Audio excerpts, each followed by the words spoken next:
It's my pleasure to participate in this session, interactive session about employment, especially we as a board, the County Public Service Board,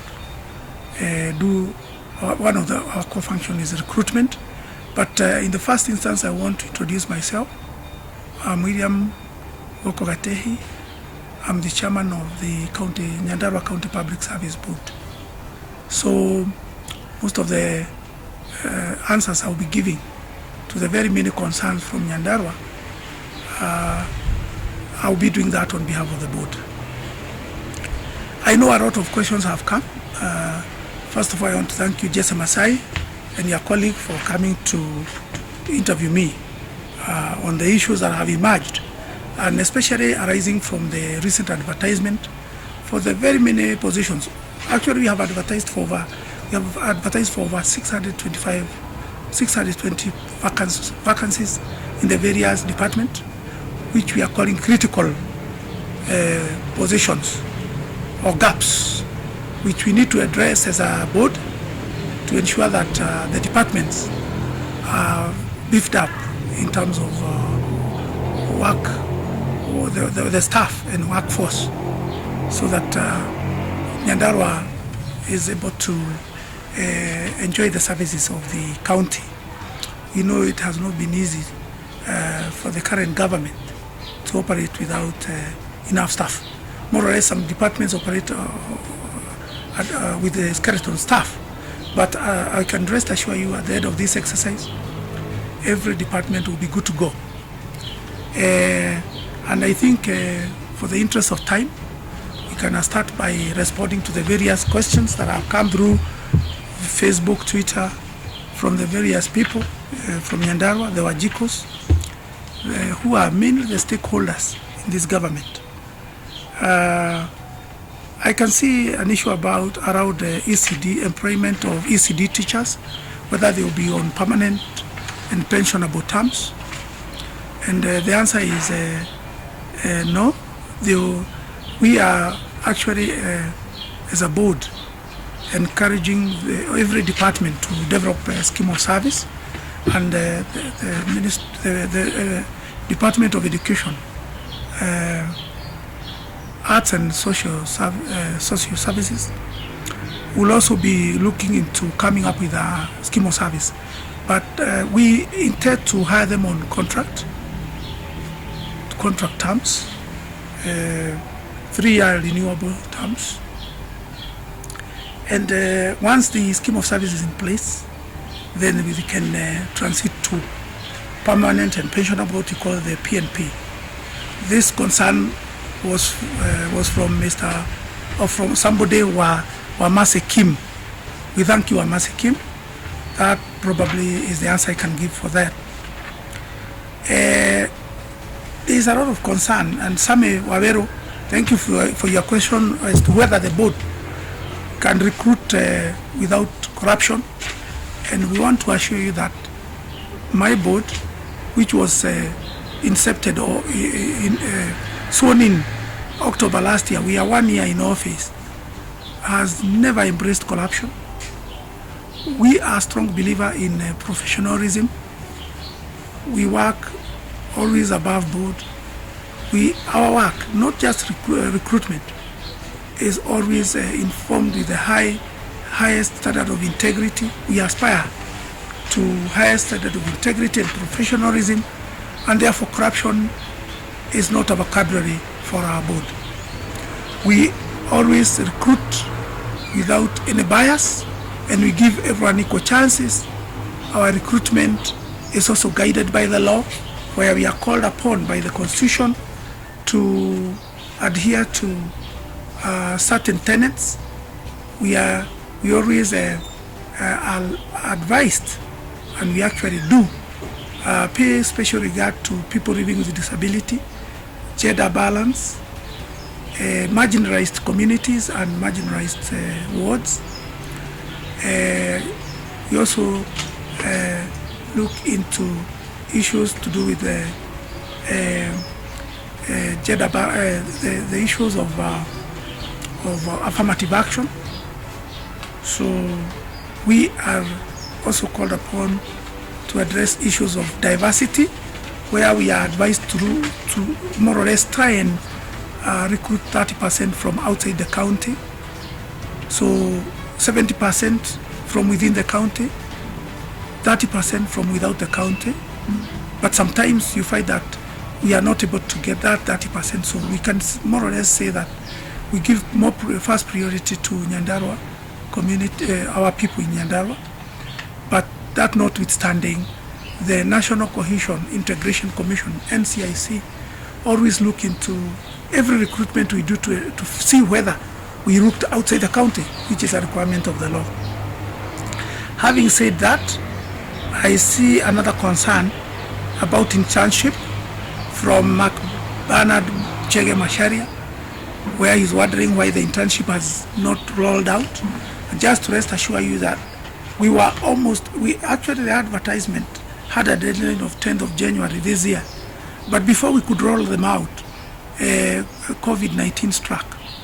So it was not prudent to bring interns on board when the whole of the country was busy fighting COVID. But just to rest assure you that with the situation normalizing, we are going to roll out the interns in less than a month. So those who had applied have already been shortlisted. We shortlisted, and we are now looking into who qualifies. We are not going necessarily to call you for interviews because this is our own program, and therefore we intend to do what we call a suitability test, and we'll ensure that those who come on board are simply the ones who are qualified, and those who are, of course, we always rank who will rank highest. We always rank. We also do regional balance in every recruitment we do. So we'll also be looking to ensure that there is regional balance. So just to answer your concern is that in less than a month, we'll be rolling out the internship program. There is also a concern from David Maina, who is asking why are we advertising twice, and the answer, Bwana Maina, we are not advertising. The current jobs were advertised. Then we followed with an addendum that we put late last week. The addendum came about because we realized that when we advertised, not all departments had uploaded their idents. Some idents were uploaded about 4 days later, and therefore not to give undue advantage or disadvantage those who would probably be interested in the departments that were late in uploading. We therefore extended by a week to ensure that the 21 days statutory mandatory notice is strictly adhered to.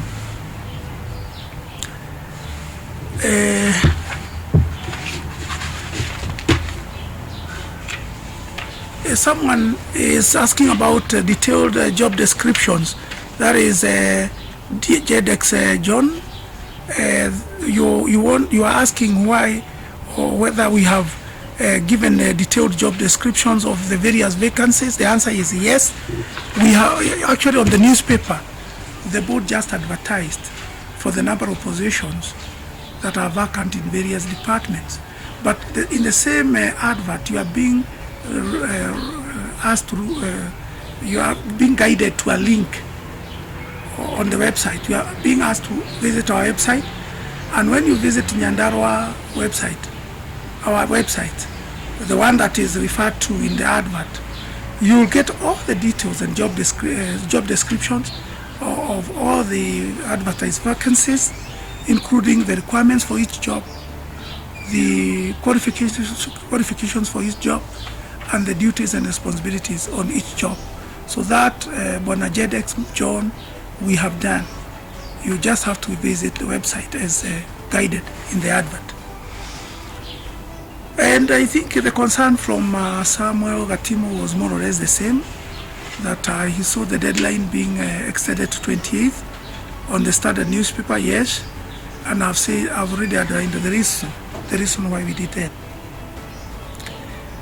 Whether we consider job seekers from the other counties, the answer is yes. And I started by saying that we are required by the National Cohesion and Integration Commission for every recruitment that we conduct to at least get 30% from outside the county. That's a concern from Samuel Gitimo. Sorry, it's from Mark Moot. Do you have an online platform for the application? The answer is yes. That's from Stephen Mogo Mwangi, and I've already explained that in detail.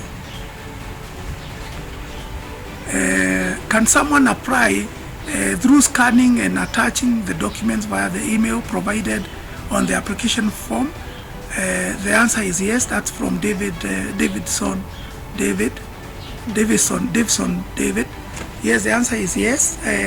We essentially prefer application by mail or by post office, by post, or by hard delivery.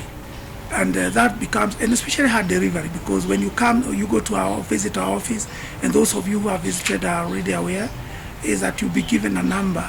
Yeah, then the application will be registered on a black book, and you'll be given a registration number, which becomes very easy also for you to make another follow-up subsequently. But those who are, because of maybe distance or some other reasons, they cannot be able to bring the application in person or by post, you can still apply, scan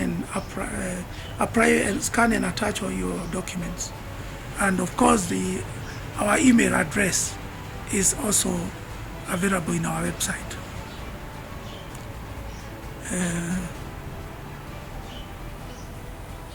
Of course, there's a concern from David Mungai. You are saying that one should indicate the position applied for on the envelope. He did so, but on delivering the application, the envelope was thrown away, was trashed. Of course, you follow the instructions as you have been called upon to do.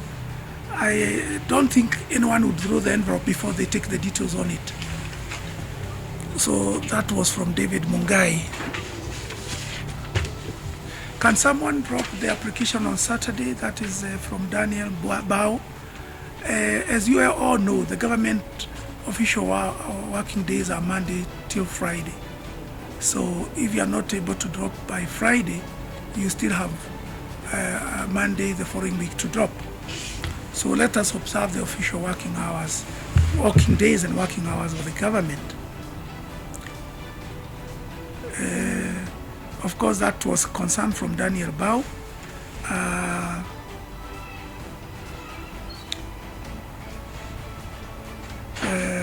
So the other concern is whether we are going to ensure that brilliant minds from Nyandarua County have an upper hand to serve their people. That's a concern from Nicholas Pratt. Nicholas, we rest assure you as a board that we do not give any applicant undue advantage over the other. Those who perform the best are, because after ranking, they'll come out, they'll emerge. It shows from the ranking who are the best, who have performed best. We actually pick the very best, the very brilliant, those who have followed the instructions, because it's not unlikely to find a very brilliant chap, somebody who is very brilliant, but they do not adhere or conform to the application requirements. They might miss certain basic details that we need, or documentation. Say, for example, clearance with the various authorities in adherence to Chapter 6. Don't ignore those. They are critical. Yeah, they are critical because it's part of the requirement of the recruitment procedure.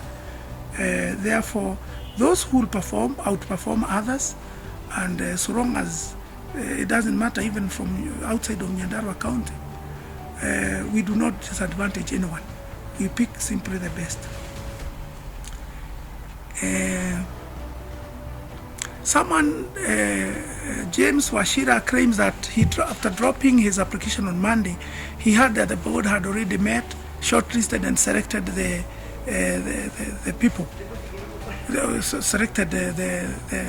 qualified people. I think that is outrageous. That's a very unfounded rumor. We cannot be advertising for people to apply, and before they apply, we already shortlist and select. The answer is no. Just follow the procedure like you did. Drop your application.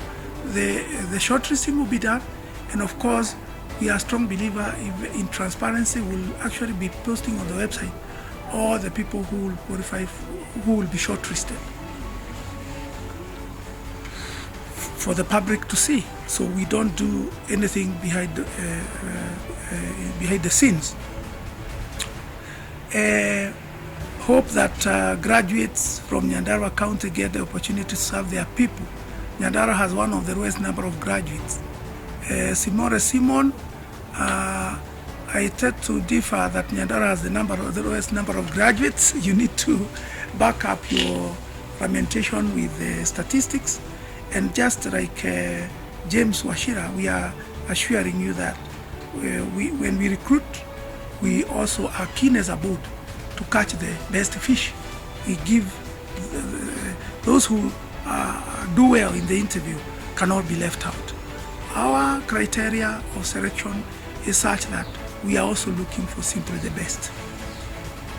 I hope employment will not be done on merit. That you don't have your own selected people. From Samuel Duarte, I also said, I alluded to the fact that we cannot advertise, shortlist and select people even before the advertisements are closed.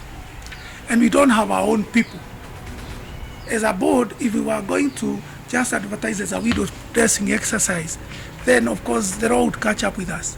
We have we have quite a number of organizations, bodies that look into integrity of our work, including the anti-corruption, the EACC, the Anti-Corruption Commission, the EACC, the NCIC.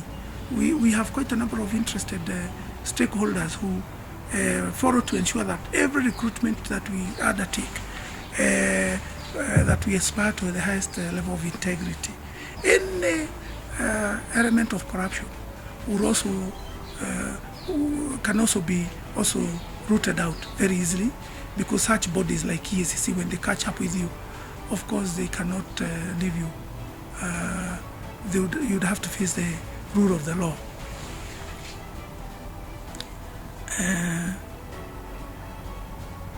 The same concern from Mary Ma'am Joy, who is wondering whether the interviews have been conducted and whether the shortlisting has been done, what has been done to ensure that the exercise is not marred with corruption and favoritism, and hoping that the exercise will be free and fair. Since we came on board, 1 year ago, we have conducted quite a number of recruitments, including, we started of course with the chief officers, the universal health coverage, where we recruited about 190 graduates, of course 190 staff, and the drivers and brand operators. And rest assure you that we as a board have always aspired to the highest level of integrity. But I also see your concern as public, because it's not unlikely during recruitment, and especially with the advertisement out now, to find some people masquerading as a board. In fact, during the recruitment of the drivers and plant operators, some were masquerading as chairman of the board, and they were actually calling the applicants or the candidates, claiming that if they gave X amount of money, they will be assured of the jobs. We want to rest assure you that the board does not require any form of consideration or money or favor to recruit anyone in Nyandarua County. We are a board that operates with the highest level of integrity, and therefore if you receive a call from anyone masquerading as a member of the board or as a board or as a chairman, you should know that that is somebody who is out to defraud you. That is somebody who is corrupt. Those are coniers, people who are coniers, and therefore the best thing is to tell them that you have no interest giving money in exchange for a job. And also, if you receive such calls, it's good for you to share such information at the nearest police station so that action can be taken against such masqueraders. Yes, youth, yes, Catherine Kariuki Kagwe, you are concerned whether the youth will be given an opportunity. As I said, one of our tenets during our recruitment is we give youth, of course you are supposed as a matter of law to give youth first priority, depending on the level of the job and whether the age, as long as there is no age barrier, and of course having regard to the fact that they have to be qualified. Youth account for 70% of our population, and therefore we cannot ignore them. No public service board can ignore the need to bring the youth on board in terms of recruitment, employment, and therefore we as a board are very keen about the plight of the youth, and we have one of our youthful members of the board, Jane Michuki, who joined the board, who was recruited by His Excellency the Governor because of his concern for his youth, for the youth. His Excellency our Governor, and by extension I want to thank him for having brought us on board, is very keen with the youth, and is a keen believer in empowering the youth.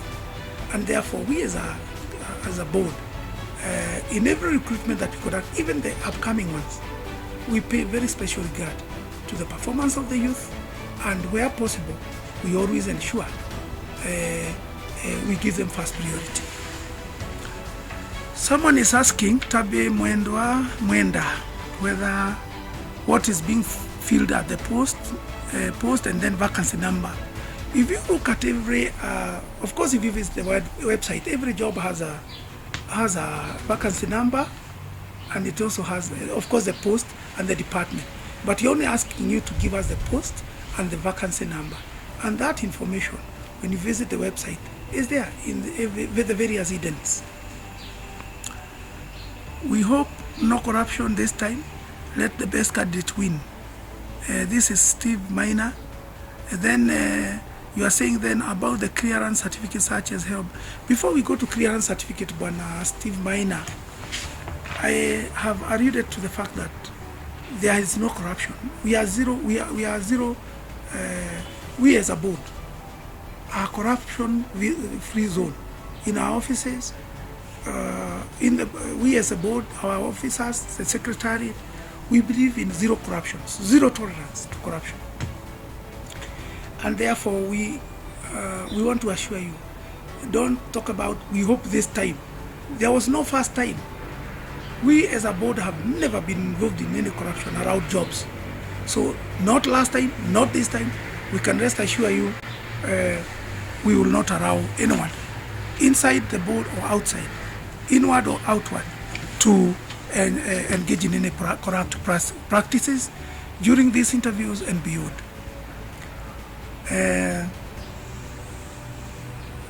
Somebody rare, Abura, you are asking whether we don't require medical technologists.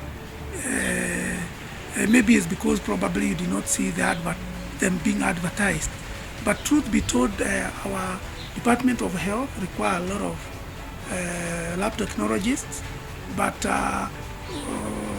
between March and May, all the way up to June, we were busy recruiting for the Department of Health under the Universal Health Coverage, which is a program that was rolled out by the national government, and therefore we advertised a lot of cadres to do with the clinical officers, lab technologists, nurses, name it. All those many cadres that abound in the health services. And therefore we recruited 190 health cadres, different cadres. And maybe if you can't fight, if you are not getting the app technologists in our current adverts, is because we beefed up. The Department of Health Services was beefed up during that time. How about CRB clearance? Is it mandatory? Yes, Chapter 6 is mandatory as per the Constitution. And we as a board, if we were to overlook that and ignore it, would be inviting, it would be a good recipe for the anti-corruption, would be inviting an audit query. So it's a strict requirement which has to be adhered to in every recruitment, and therefore I would call upon you, especially the youth, to really ensure that if it's a requirement, because it will depend with which job, which cadre. Some cadre may only be asking for police clearance certificate. If they have been asked for, please, I would rather you borrow from your relatives or seek support from your relatives to ensure that you meet those requirements to the letter, because that can also be the reason why you'll be disqualified. So it's a requirement of the law. I also empathize with the fact that not many youths can afford around 10,000 to secure some of those things, or all of those things. But truth be told, there are certain regulations that we cannot bend in the interest of recruiting our youth. So that's a national government issue. It has also been featuring in the media on a national level, and I think through Parliament there could be the members of Parliament can lobby the government to make those services affordable going forward.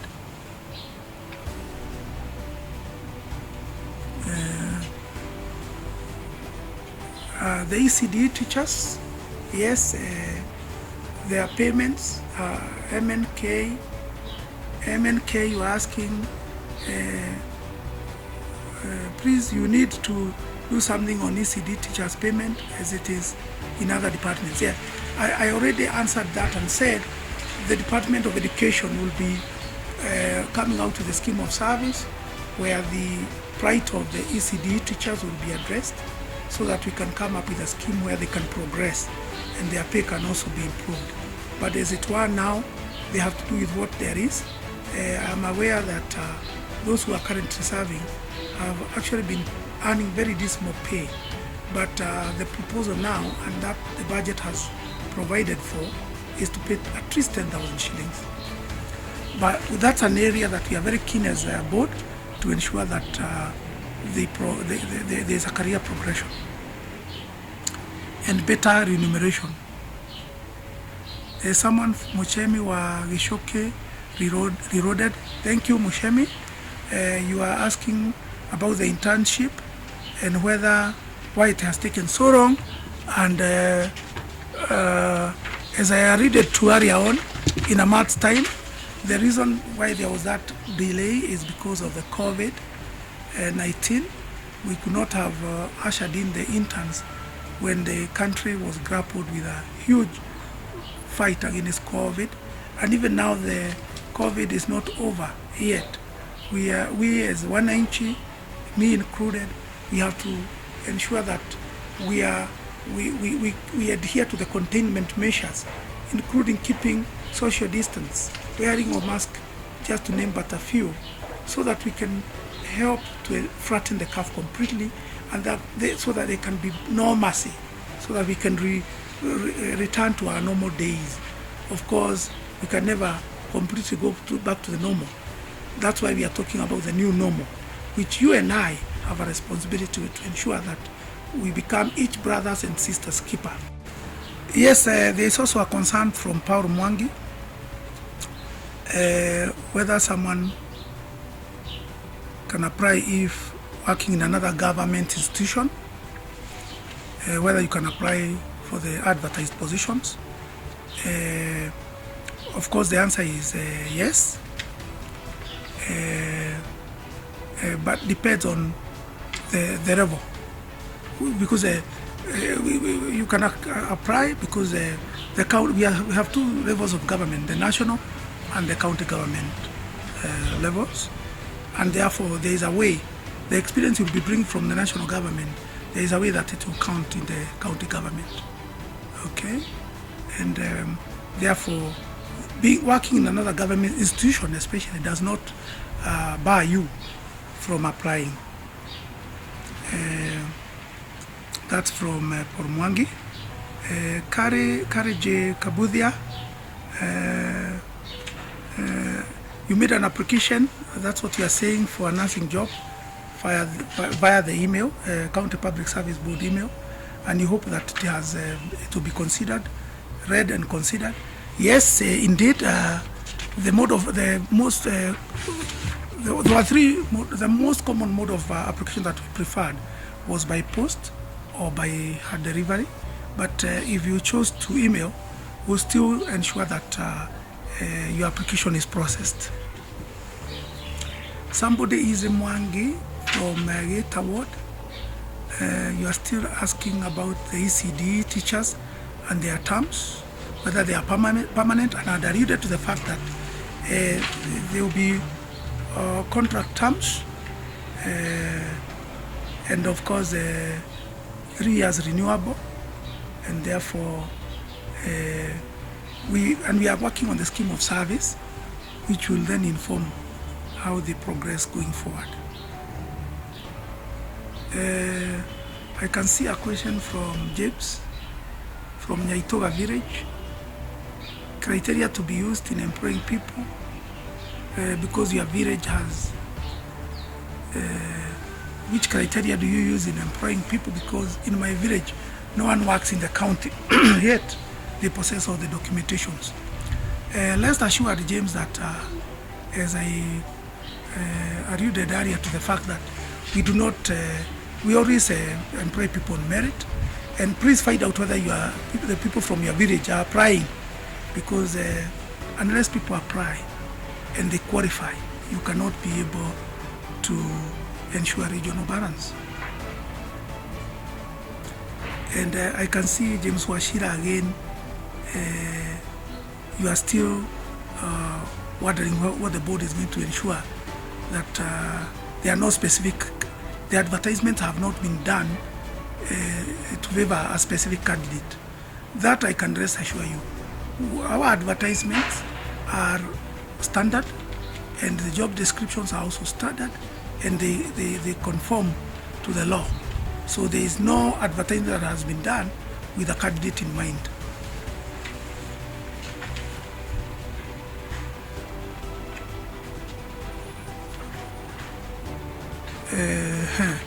So that's it.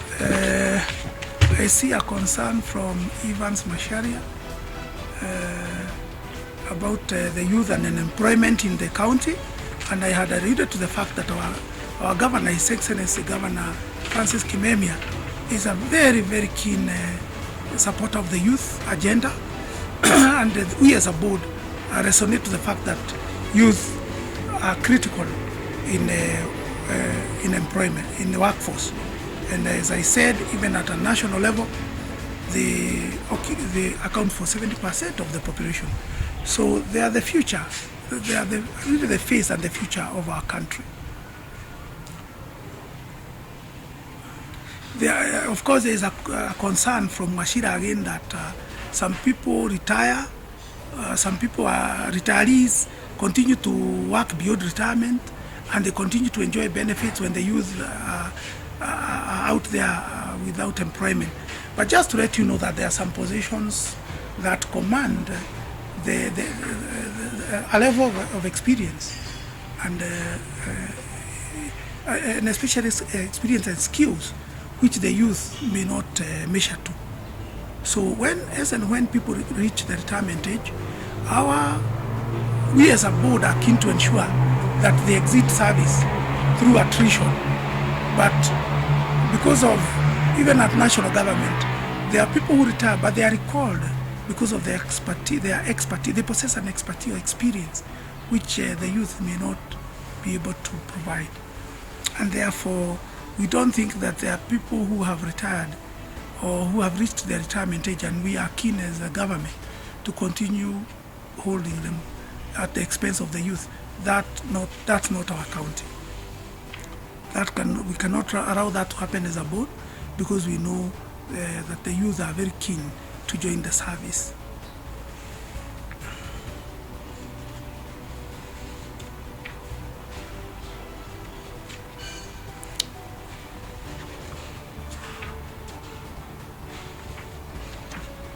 Samuel from Rwanyambo, Nyakeo,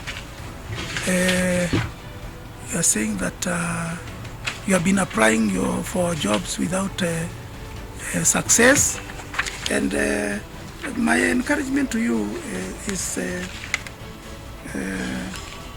not to give up. Not to give up. Every job has different requirements, and who knows, this time round you might meet the job specifications might match with your human specifications, so don't give up, keep on applying. Similarly, I will also be telling the so-called scientist, somebody calling himself a scientist, Dongo Waigogo. Yes, we will give you the opportunity if you qualify, Bwana Waigogo. We do not discriminate on race, color, or creed. And I do want to thank you for having me. And before I do so, there was another question around this one. I'll read it out because I know it's a concern from many young people in Nyandarua. It is from Mwaniki Barozi, and thank you, Bwana Mwaniki, for raising this concern. And you are saying, how can you help to get training and help on how to form and register youth self-help group in Mawingo, Githioro Ward, Kipipiri constituency, Nyandarua County. We have organized ourselves as a group of 20 youth in Mawingo Township, and we would like to get trained and get more information on how to run a successful youth group that will empower and educate on various aspects of life that affect the youth. The group aims is to empower, educate the youth on HIV and AIDS, drug abuse use in the community, which is affecting our youth. We kindly request your advice and help. This is from Mwaniki Barozi. Thank you so much. This is an area of concern for us as a county. We are very keen to empower our youth. That's one way of empowering the youth, ensuring that you register groups for different activities, and that's another way of creating employment. You don't have to wait for the county to employ you. It's another way that the county can empower the group as opposed to you job hunting. And therefore, I'm referring you to the correct ministry, because that should be handled for you by the Ministry of Industrialization, Trade and Cooperatives and Urban Development, which currently occupies the new county offices at Adi House. So you can visit them for more information and support. And really, Mwaniki, it's very encouraging. Encourage the youth. We encourage the youth by far and large to form themselves into groups, activity groups, which can really, is another way, by the way, apart from creating employment, of occupying the youth in a productive manner. And therefore, we are more than willing to support such initiatives. I do want to therefore thank this team that has come to interview me. Thank you for having me, Bwana Jesse Masai, and your colleagues. You are calling from Kenya News Agency, I understand, for this interactive session. It has also been a good opportunity for me as chairman and for the board to be able to echo to the Wajikos and the youth and all those concerned that our recruitment is always above board. And even now we are preparing to undertake one of the biggest recruitment, the 620 and more positions that we have advertised. And therefore, we could not have conducted the smaller ones we did, the one for chief officers, the 190 universal health, the universal health coverage, UHC, the plant operators and drivers, we could not have conducted those ones in the orderly manner that we did, and in a very with strict observance to high integrity, and then come and do the big one the wrong way. We cannot start on the right footing and end on the wrong footing. We want to rest assure you that we will conduct this interview with the highest integrity and on merit, and those who deserve to be employed will be employed. And it will not depend on who knows who. It doesn't matter whether you know the chairman or board members or whoever you know in the government. We are looking at your credentials and your skills and your experience. And this one you can take to the bank. I do wish to thank you, and God bless you. Thank you very much. Thank you.